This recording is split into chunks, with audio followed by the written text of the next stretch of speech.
and it's something that I always struggle to get across to people on social media, that, people are like, have a DM conversation with me about systemic racism. And I'm like, okay, we could do that. But like, this problem is multidimensional, multi-generational. Like it's a behemoth. And I don't know if our DM chat is going to be able to handle that.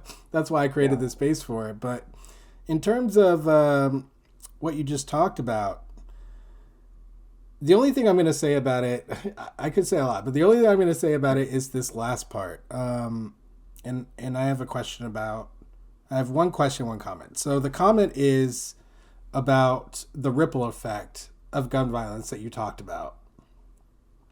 It's something that I actually have personal experience with when I was teaching in Harlem.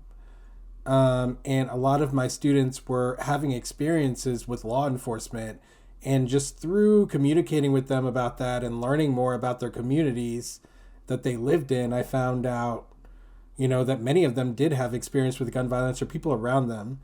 And even now, some of my students deal with the issue in North Carolina. So this is definitely a nationwide problem. And it's devastating to see some of the impacts to the youth. And I would characterize what I see personally from my vantage point as the consequences arising from just recognizing one's own lack of safety, maybe, or maybe facing your own mortality a little bit early on.